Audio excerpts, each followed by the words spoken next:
Hello friends, welcome back on English zone channel and आज की class में हम डिस्कस करेंगे ड्रामा के बारे में, जो कि यहाँ पे हम जो डिस्कशन करेंगे इसके इमरजेंस के बारे में बात करेंगे। ड्रामा का या उसका प्रादुर्भाव कैसे हुआ है, उसकी हिस्ट्री क्या है इंग्लिश लिटरेचर में, डिफरेंट डिफरेंट एजेस में ड्रामा का एज अ जॉनर किस तरीके से उसका अपलिफ्टमेंट था या किस तरीके से डेवलपमेंट था, और किस तरीके से एक प्रोमिनेंट जॉनर किन किन एराज में हुआ है ड्रामा, उसके बारे में आज की हम इस क्लास में डिस्कस करेंगे। History of drama in English literature, ये हमारा आज का टॉपिक है आप सभी एस्पिरेंट्स के लिए इंग्लिश लिटरेचर से रिलेटेड। और जल्दी से सेशन को शेयर करने के साथ साथ आप बने रहिए चैनल में। तो ड्रामा के बारे में हम पूरा आज डिस्कस करेंगे, from starting to the till now ages, drama is how drama is written, how drama as a genre written by the dramatist. First we will look the history of drama की बात करेंगे, और drama को सबसे पहले समझना होगा आपको क्या होता है। This is a kind of literary work that is performed by the professional actors on the stage. You all know कि ये कुछ एक परफॉर्मेंस बेस्ड होता है जॉनर, जो कि स्टेज पे एक्टर्स के थ्रू परफॉर्म किया जाता है। इसकी स्टोरी सेटिंग होते हैं जिसमें character, plot and different types of emotions होते हैं ड्रामा में, और ये स्टेज पे परफॉर्म करने वाली एक चीज होती है जहाँ पे ऑडियंस जो होता है दैट इज देयर, वो ऑडियंस होती है और उसको देखती है उस परफॉर्मेंस के जो कि ड्रामा में है। It's about conflicts, action and specific topics, impressive makeups, facial expressions and artist body language. You all know this is the basically drama in English literature. ये ड्रामा के डेफिनेशन होती है जहाँ पे फेशियल एक्सप्रेशन के साथ में कैरेक्टर्स अपनी परफॉर्मेंस को देते हैं। स्पेशल इसमें कन्फ्लिक्शन भी होता है, एक्शंस होते हैं, स्पेशल स्पेसिफिक टॉपिक पे बात होती है जहाँ पे जो एक कन्फ्लिक्शन रेज होता है बिटवीन द कैरेक्टर, एक तरीके का टेंशन रेज होता है कैरेक्टर के बीच में, वो हम ड्रामा कहते हैं। और चलिए सबसे पहले हम एंशिएंट ग्रीक के बारे में बात करेंगे। एंशिएंट ग्रीस एंड रोम में ड्रामा का क्या परफॉर्मेंस था, किस तरीके से ड्रामा का जो एक तरीके से एमर्जेंस हुआ है या ओरिजिनेट हुआ है जो ड्रामा, वो उसके बारे में सबसे पहले डिस्कस करेंगे।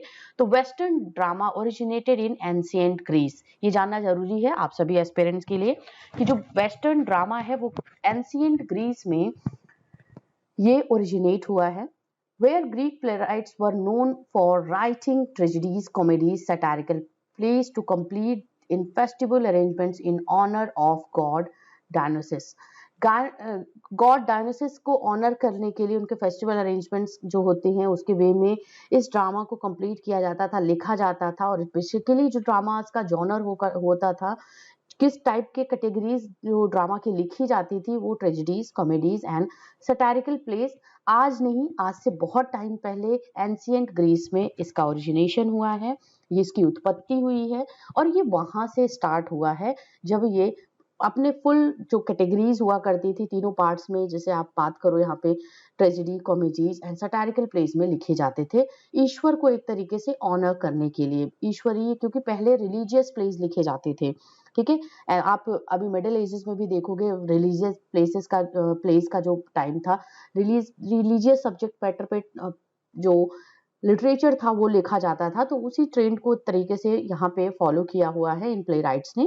These plays narrated mythologies and lifes and experiences of Greek god. देखिए अभी हमने बात की थी कि religious subject matter was the one of the important topic, important thing that was followed by the playwrights of the Greece, ancient Greece and Rome playwrights. And वही चीज यहाँ पे है कि इनका जो नरेशन हुआ करता था, जो स्टोरी लाइन हुआ करती थी, that is basically based on the mythological stories and also lifes and experience of the Greek god. Greek god के बारे में, उनके एक्सपीरियंसेस, उनकी लाइफ, उनके बारे में एक तरीके से बात करके, उनका जो एक्शन, या आप बात कर लो उनका जो एक वॉरियर टाइप इमेज थी, उसके बारे में प्ले राइट्स ने प्लेज लिखे हुए हैं, और वो इंपॉर्टेंट सब्जेक्ट मैटर हुआ करते थे। चलिए कुछ प्ले राइट्स उनके इंपॉर्टेंट सब्जेक्ट मैटर के बारे में बात कर लेते हैं। एस्किलस के बारे में बात करते हैं। 525 से लेकर के 456 बीसी तक का इनका टाइम ड्यूरेशन था। Who wrote Oresteia, Prometheus Bound, Euripides and also Medea, Trojan Women. ये कुछ इंपॉर्टेंट एस्किलस के वर्क हैं जो कि ग्रीक जो प्लेराइट थे वो जाने जाते हैं Aeschylus.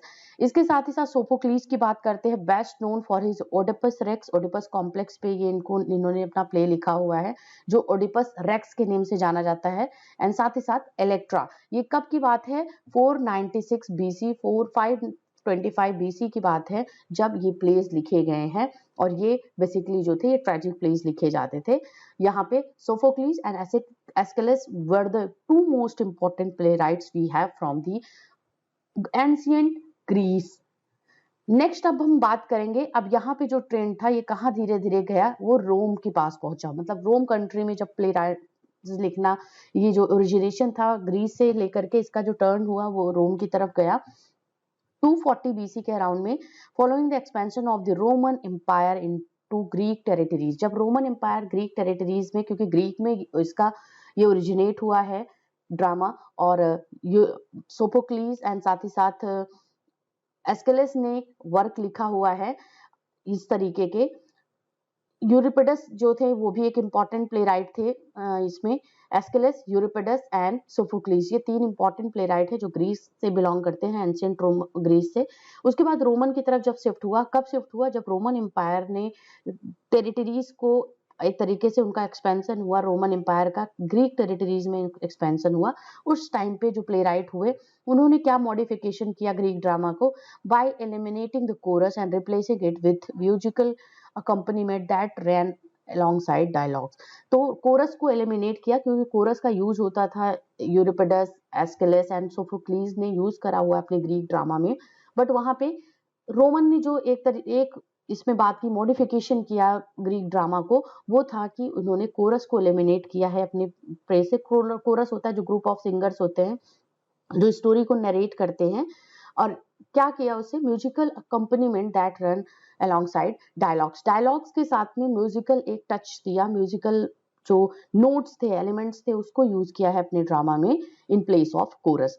Ancient Greek comedy is traditionally divided between old comedy 5th century BCE, middle comedy 4th century BCE, and also new comedy that is late 4th century to 2nd BCE। ये तीन types में, ये तीन traditionally divide किया है comedy को, क्योंकि देखिए ग्रीस में मैक्सिमम जो आप देखोगे ट्रेजिक प्लेस लिखे गए हैं, ट्रेजिडी से रिलेटेड प्लेस, चाहे आप एस्किलस की बात करो, यूरिपिडस की बात करो, उसके साथ ही साथ सोफोक्लीस की बात करो, ये तीनों ने ट्रेजिक प्लेस लिखे हुए हैं। बट ग्रीक में आप देखोगे, जब रोमन की बात करोगे आप, वहां पे आपको कॉमिक प्लेस देखने को मिलेगा। Next we have medieval theatre. Medieval theatre बहुत ही ज्यादा पॉपुलराइज्ड थिएटर है। medieval drama is one of the most important drama we have in English literature, और उसमें हम बात करते हैं मिस्ट्री, मोरालिटी, मिरेकल प्लेस की बात करते हैं। अब यहाँ पे हम मेडिवल थिएटर में अगर जाते हैं, मेडिवल एज की बात करते हैं, तो वैसे मेडिवल एज में जो हम बात करेंगे उसमें हम चौसर के बारे में बात करते हैं, जो पोइट्री के लिए सबसे, चौसर का एरा जो था पोइट्री के लिए बहुत ही ज्यादा इंपॉर्टेंट था। But at the same time आप जब बात करते हो तो drama was also an important genre at that time. तो यहाँ पे मेडिवल एज की बात करते हैं, अर्ली मिडिल एजेस 500 to 1500 का जो टाइम ड्यूरेशन था। Drama reached England. अब यहाँ पे क्या था, ड्रामा का जो एक तरीके से एक्सपेंशन था वो ग्रीस रोमन के बाद में वो इंग्लैंड की तरफ आया और बहुत लेट आया।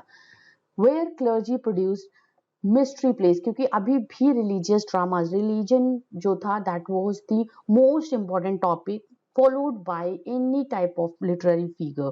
चाहे आप पोइट्री की बात करो, प्रोज की बात करो, ड्रामा की बात करो, आपको मैक्सिमम जो जो थीम मिलेगा, जो सब्जेक्ट मैटर मिलेगा, वो that is related to the religion. और यहाँ पे जो क्लर्जीज हुआ करते थे उन्होंने क्या प्रोड्यूस किया, मिस्ट्री प्ले प्रोड्यूस किया, जिसमें रिलीजन और स्पिरिचुअलिटी के बारे में बात की और बताया कि Christianity that is the religion and you should follow Christianity, you should follow clergy, you should follow pope, you should follow the जो इंग्लिश रिलीजन है उसको फॉलो करना चाहिए, और किस तरीके से स्पिरिचुअलिटी एंड ब्लाइंडलेसली आपको फॉलो करना चाहिए ये रिलीजन।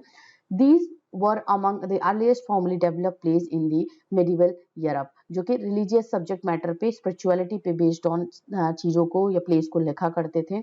इसके बाद मिस्ट्री प्लेस का बारी आया, जहाँ पे churches in England that dramatise biblical narratives. Biblical narratives की बात करते हैं तो बाइबल से रिलेटेड जो स्टोरी थी उसके बारे में यहाँ पे बात की गई। बाइबल में क्या क्या लिखा है उसके बारे में, जो मोरल से रिलेटेड एक तरीके का मिस्ट्री प्लेस में ये सब चीजें हुई। After that we have the Tudor period, जहाँ पे हम देखते हैं कि मोरालिटी प्लेस जो था वो एक तरीके से इनहेंस किया। Every man we have the morality play, that is very fine example.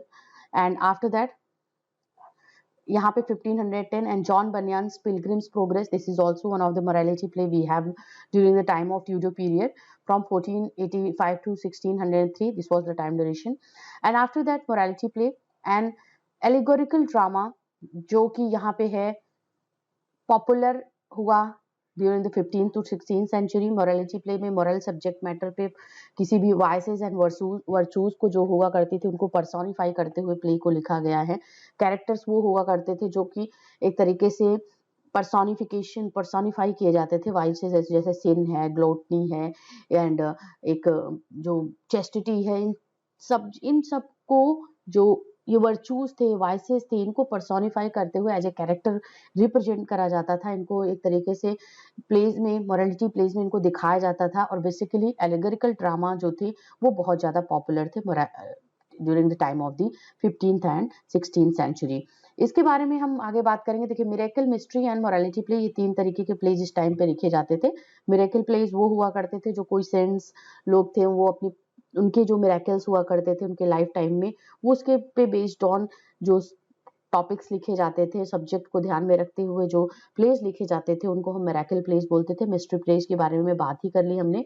यहाँ पे बाइबिलिकल सब्जेक्ट मैटर, उनके नैरेटिव्स पे ध्यान देते हुए प्लेस लिखे जाते थे। आफ्टर दैट मोरालिटी प्लेस का जो टर्न आता है, मोरालिटी प्लेस में वाइसेस एंड वर्चूज को पर्सोनिफाई करते हुए, उनको एज अ कैरेक्टर प्रेजेंट करते हुए प्लेस लिखे जाते थे। आगे हम बात करेंगे ड्रामा इन इंग्लिश रेनेशा। देखिए रेनेशा के टाइम पे ड्रामा का क्या इमरजेंस हुआ है, किस तरीके से डेवलप हुआ है ड्रामा, बेसिकली एलिजाबेथन एरा में किस तरीके से डेवलप हुआ है उसके बारे में इस क्लास में हम यहाँ पे इस स्लाइड में हम बात करेंगे। English Renaissance, an English cultural and artistic movement that lasted from 16th to the early 17th century, paved the way for the dominance of British drama. Yes, we can say this. Drama was most important and prominent genre at the time of the Renaissance time and specifically at the time of the queen Elizabeth. Elizabethan era की बात करते हैं तो British drama जो था वो dominance पे था और इस टाइम पे पोएट्रीज भी लिखी गई हैं, बट जिस तरीके से एक तरीके से फुली स्किल्ड वे में जिस तरीके से हम बात करते हैं, स्किल्ड ड्रामाज जो लिखे गए हैं by the Shakespeare, by Christopher Marlowe, we have by the university wits writer dramatist, that was phenomenal. And यहाँ पे बात करते हैं Queen Elizabeth first ruled at the time when great poetry and drama were born. Yes, both were the golden era of the time when Queen Elizabeth was ruling in England. Notable playwrights of the time including William Shakespeare, Christopher Marlowe, Ben Jonson, John Webster, ये सभी important writers थे। Playwrights wrote plays on subjects such as history, comedy and tragedy. While most playwrights specialize in only one subject, Shakespeare became an artist who created plays based on all three subjects. अगर हम बात करते हैं जैसे कि इस time में basically जो मेडिवल ड्रामा था वहां से हट करके थोड़ा सा जो प्ले यहाँ पे लिखा जाने लगा वो हिस्टोरिकल सब्जेक्ट मैटर पे लिखा जाने लगा, कॉमिकल सब्जेक्ट मैटर पे, ऑन ट्रेजिक सब्जेक्ट मैटर्स पे प्लेज लिखे जाते थे। और बेसिकली जो बात होती थी, शेक्सपियर की बात करते हैं तो Shakespeare touched all the three departments, all three categories of the drama, जिसमें उन्होंने हिस्टोरिकल, जिसको हम क्रॉनिकल प्लेस जानते हैं, साथ ही साथ कॉमिक प्लेस भी लिखा है। And also we have best tragedies of William Shakespeare in the form of Macbeth, Othello, King Lear and Hamlet. इसके साथ ही साथ अगर हम बात करते हैं तो जो और राइटर्स थे इस एरा के, इस टाइम के, इंग्लिश रेनेशा या स्पेसिफिकली एलिजाबेथन एरा की बात करते हैं, मतलब 16 से 17 सेंचुरी में जो राइटर्स थे, प्ले राइट्स थे, उन्होंने किस तरीके के प्लेज लिखा है। जैसे क्रिस्टोफर मार्लो की बात करते हैं, he had written tragic plays. Ben Jonson ने कुछ कॉमिक प्लेज लिखे हुए हैं। इसके साथ ही साथ जॉन वेबस्टर ने सिर्फ ट्रैजिक प्लेज लिखा हुआ है, बट एक्सेप्शन है William Shakespeare, the greatest of great. ये हम बात करते हैं इनके प्लेस की, जो कि अगर इसकी बात ना करें that is would be unfair. And plays, आप जॉन वेबस्टर के प्लेस की बात करो, व्हाइट डेविल यहाँ पे है, डचेस ऑफ माल्फी है, एंड वेन जॉनसन के plays Every Man in His Humour, Out of Humour, Volpone, Alchemist, ये कुछ इंपॉर्टेंट प्लेस इन्होंने लिखे हुए हैं। अ टेल ऑफ टब, और मार्लो की हमने बात की, मार्लो ने जो प्लेस लिखा हुआ है द टैम्बरलेन द ग्रेट, एंड साथ ही साथ डॉक्टर फास्टस एडवर्ड सेकेंड, ये कुछ इंपॉर्टेंट ट्रेजिक प्लेस इन्होंने लिखे हैं। तो बेसिकली जो बात है या ओवरऑल हम बात करते हैं अगर इंग्लिश रेनेशा की, तो इंग्लिश रेनेशा के टाइम में Elizabethan at the time of the Queen Elizabeth, or you can say in Elizabethan era, drama was one of the most prominent and most highlighted highlighted genre we have, dominant genre we have at this time of the Queen Elizabeth, during the Elizabethan era. Next we have the time जब Jacobian drama की हम बात करते हैं। Jacobian drama में king James, यहाँ पे है जेम्स फर्स्ट का ये रेन था, जिसमें जॉन वेबस्टर ने ड्रामा लिखा हुआ 1603 से 1625 का टाइम था। इसमें विलियम शेक्सपियर ने भी अपने कुछ ड्रामा का कंट्रीब्यूट किया था, जो last phase of literary career में, जैसे पेरिक्लीस की बात करते हैं, साथ ही साथ टेम्पेस्ट की बात करते हैं, ये प्लेस इन्होंने इसी टाइम पे लिखा हुआ है last phase of literary career में, जो कि क्वीन एलिजाबेथ का टाइम यहाँ पे एंड हो चुका था और यहाँ पे जेम्स फर्स्ट का रूलिंग पीरियड स्टार्ट हो गया था, and that's why this era was known as the Jacobean era. जहाँ पे जो जकोबियन ड्रामा बेसिकली जो फोकस कहाँ था इनका, court life and on London life और कोर्ट लाइफ पे बेसिकली ये ड्रामाज लिखे जाते थे। City comedies and their biting wit and harsh view on world remain popular during the time.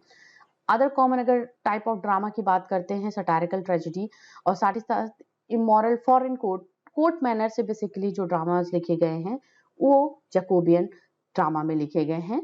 आगे है हमारा मोस्ट इंपॉर्टेंट प्रोडक्टिव राइटर की बात करते हैं यहाँ पे, थॉमस मिडल्टन स्कॉलर जो है यहाँ पे। Middleton place the Revengers tragedy 1607 में ये प्रोड्यूस हुआ है। तो first drama in the distinctively Jacobian style में लिखा गया, क्योंकि देखिए हम जहाँ पे बात कर रहे हैं कि जकोबियन एज में जो कंट्रीब्यूट किया है, विलियम शेक्सपियर ने भी कंट्रीब्यूट किया है, जॉन वेबस्टर ने कंट्रीब्यूट किया है, बट जॉन वेबस्टर और विलियम शेक्सपियर की जो स्टाइल थी वो थोड़ा सी हटके थी। जो कि जकोबियन ड्रामा जो पॉपुलर था वो बेसिकली पॉपुलर क्यों था, क्योंकि उसका जो सब्जेक्ट मैटर था वो कोर्ट लाइफ और लंदन लाइफ के बारे में बात की गई है। लंदन से रिलेटेड जो एक स्टाइल था, लिविंग स्टाइल था, सटारिकल ट्रेजिक प्लेस लिखने का जो स्टाइल था, इमोरल फॉरेन कोर्ट के बारे में जो एक स्टाइल था, वो इन दो प्ले राइट्स ने नहीं टच किया है, अपने ड्रामा में उस थीम को नहीं फॉलो किया है, क्योंकि ये बेसिकली जो इंस्पायर थे एलिजाबेथन एरा के ड्रामा से इंस्पायर थे। चाहे आप शेक्सपियर की बात करो, जकोबियन, या आप वेबस्टर की बात कर लो, ट्रेजिक प्लेस लिखे हुए हैं वेबस्टर ने।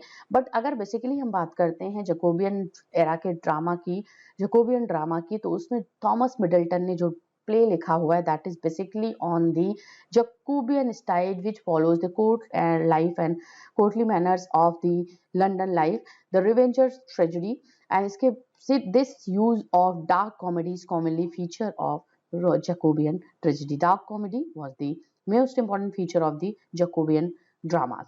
Next one of the important last great Jacobean dramatist we have John Ford. His famous play this Pity Sea is War 1633 का ये था, retail the story of Romeo and Juliet with a shocking twist. ये inspired थे William Shakespeare से, and John Ford ने जो अपना drama लिखा गया है द पिटी सीज वॉर, ये रोमियो एंड जूलियट की स्टोरी को रिटेल्स करते हुए, एक तरीके से बताते हुए लिखा हुआ है, और थोड़े शॉकिंग ट्विस्ट के साथ में उसको ब्लेंड करा हुआ है, अपने स्टोरी उस स्टोरी को थोड़ा सा ब्लेंड करा है, ट्विस्ट करा है। आगे बात करते हैं रेस्टोरेशन ड्रामा। रेस्टोरेशन ड्रामा देखिए 1642 से 1660 तक ड्रामा क्लोज था, जो थिएटर्स थे वो क्लोज थे इंग्लैंड में because of the Puritan age. Puritans को इस तरीके की चीज़ें नहीं पसंद थी, जो प्यूरिटन्स जो किंग्स एंड क्वींस रूलर्स थे।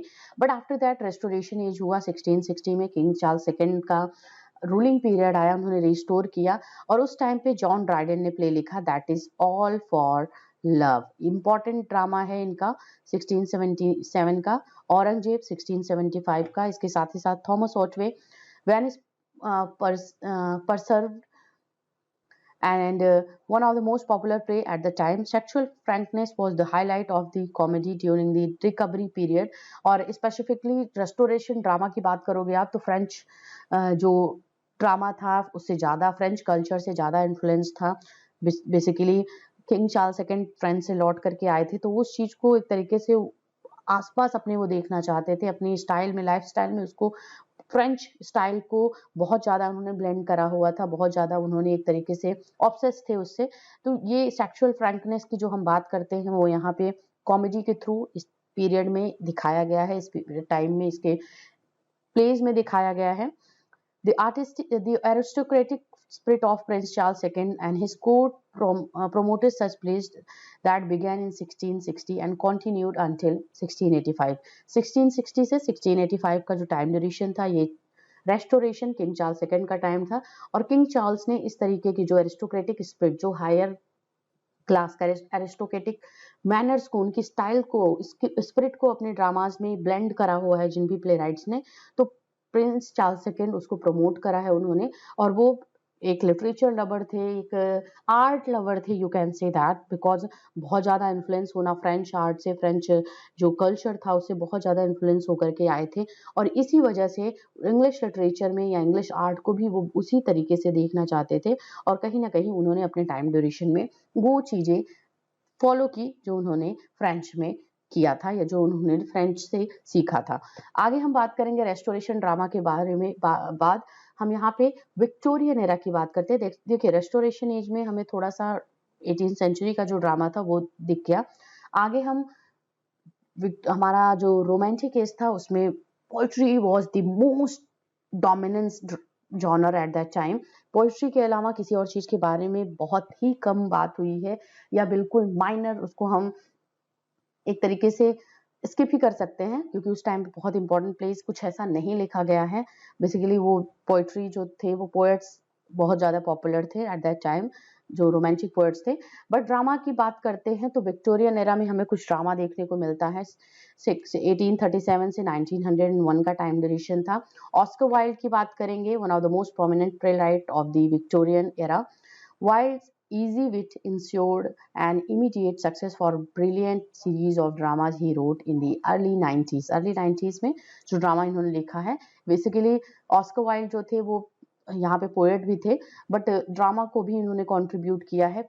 Oscar Wilde wrote Salome, it was followed next year by a woman of no importance, ये इनका ड्रामा था। An ideal husband, the importance of being Earnest, most important drama we have, both filled with brilliant paradoxes, appeared in 1895. And after that George Bernard Shaw की बात करते हैं। इन्होंने last जो phase था विक्टोरियन ड्रामा का उसमें लिखा हुआ है। Playwright in the Victorian era, he wrote more than 60 plays. His plays were mostly about social problems, education, religion, marriage, class privileges, arms and the man, and you can never tell are his famous place जो कि Victorian era में लिखे गए हैं। उसके बाद इन्होंने modern age में भी कंट्रीब्यूट किया हुआ है। तो इस तरीके के जो प्लेस यहाँ पे लिखे गए हैं, वो जो प्लेस थे बेसिकली जो था कि वो एक तरीके से सोशल प्रॉब्लम्स पे बेस्ड ऑन प्लेस लिखे गए हैं इस टाइम पे। चाहे आप ऑस्कर वाइल्ड की बात करो, जॉर्ज बेनॉट शॉ की बात करो, तो विक्टोरियन ड्रामा जो था वो थोड़ा बहुत जो था कि नॉवेल की वजह से बहुत ज़्यादा पॉपुलर नहीं हुआ है। बहुत ज़्यादा प्लेराइट्स ने जो कंट्रीब्यूट किया है एज अ प्लेराइट ड्रामा लिखने में, वो बहुत ज़्यादा एक तरीके से ओवरशैडो नहीं कर पाया नॉवेल को, because novel was the most important genre at that time. We have the Charles Dickens, that is the most phenomenal writer, novelist we have of that time. Even Oscar Wilde was also novelist. Oscar Wilde ने भी novel लिखा है जिसमें picture of Dorian Gray इनका एक important novel है। तो playwright में या प्लेज में जो कंट्रीब्यूट किया है वो हमने आपसे यहाँ पे शेयर किया। आगे हम बात करते हैं प्रेजेंट टाइम की, जो मॉडर्न टाइम था। एक बार फिर से ड्रामा रिटर्न हुआ, ड्रामा का रिवाइव हुआ इस टाइम में, जो कि हमें दिखाता है यहाँ पे drama that suffered steep decline during the time of the Victorian age now revived with a great force at the beginning of the 20th century. We have George Bernard Shaw, we have यहाँ पे हम बात करेंगे John Galsworthy के dramas की। और यहाँ पे जो एक था, of course 6 decades had witnessed many trends and currents in the 20th century drama। बहुत तरीके के थिएटर ऑफ एब्सर्ड प्लेज, इस तरीके के ड्रामास, बहुत नए नए ट्रेंडी ड्रामास पॉपुलर हुए, जो एक तरीके का उनका सब कैटेगरी थी कि किस तरीके से प्लेज लिखे जाते थे। ट्रेजेडी, कॉमेडी, इन सब के अलावा tragic comic plays, romantic plays के अलावा बहुत तरीके के प्लेज इस टाइम पे आए, नए नए एक तरीके से एक्सपेरिमेंट हुआ है, डेवलप हुआ है इस टाइम में।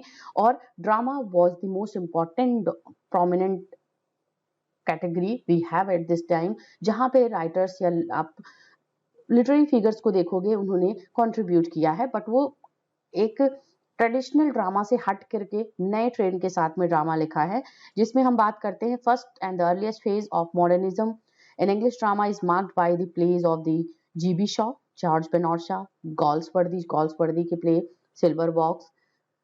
We have more other places like loyalties and also skin games। These are the most important जो कि social subject matter पे based on plays को जॉन गॉल्सवर्दी ने लिखा है। And the same time we will see Saint Joan by GB Shaw, ये भी social subject matter पे बेस्ड ऑन इनका प्ले है। Pygmalion is also one of the important play which constitute the category of social drama model on the plays of Ibsen। Ibsen की plays पे, Ibsen के जो एक राइटिंग स्टाइल थी social drama से related या सोशल प्रॉब्लम से related place को फॉलो किया, उनकी स्टाइल को फॉलो किया इन दो इम्पोर्टेंट प्रोमिनेंट राइटर्स ने, ड्रामेटिस्ट ने, प्रेजेंट ईयर के या जो मॉडर्न एज के राइटर्स थे।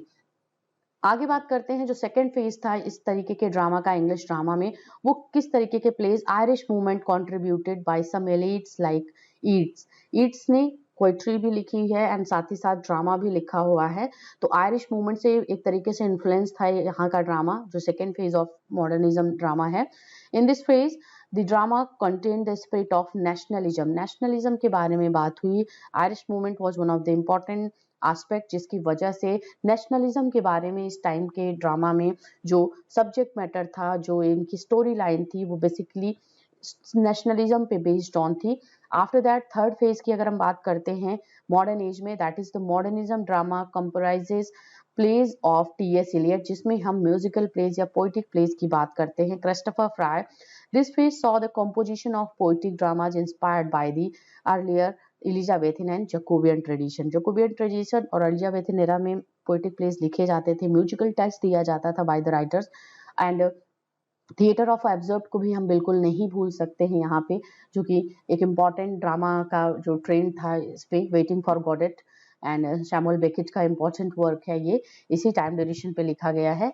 And T S. इलियट की प्लेस की हम अगर बात करते हैं तो इन्होंने एल्डर सिस्टर लिखा हुआ है, मर्डर इन द कैथेड्रल लिखा हुआ है, ये इम्पॉर्टेंट पोइटिक प्लेस जो कि poetic dramas, poetic touch, musical touch के साथ में इस तरीके की प्लेस लिखे गए हैं। तो ओवरऑल अगर हम देखते हैं the emergence of drama in history of English literature, we will see that starting there were the three top notch, you will see three top spikes you will see in history of English literature, जहाँ पे drama एक अपने peak पे था। that was the time of the ancient Roman and ancient Greece and Roman time। After that Elizabethan era जिसमें हम रिलेशा period की बात करते हैं, and after that you will see the modern age time, जहाँ पे ड्रामा एक तरीके से अपलिफ्ट हुआ और एक स्पाइक्स के साथ में, एक मोस्ट प्रोमिनेंट जॉनर के साथ में लिटरेचर को डोमिनेट किया, इंग्लिश लिटरेचर को डोमिनेट किया, वर्ल्ड लिटरेचर को डोमिनेट किया। एंड ये हमारा एक जर्नी था ड्रामा का from starting to the till date, जो हमने यहाँ पे क्लास के थ्रू आप सभी एस्पिरेंट्स के साथ में डिस्कस करा। आपको क्लास कैसी लगी, please do share it with me in the form of your comment। and also आपको कोई क्लास चाहिए, टॉपिक चाहिए specific, please do share it with me in all again in comment section। and thank you for being here on this channel English Zone।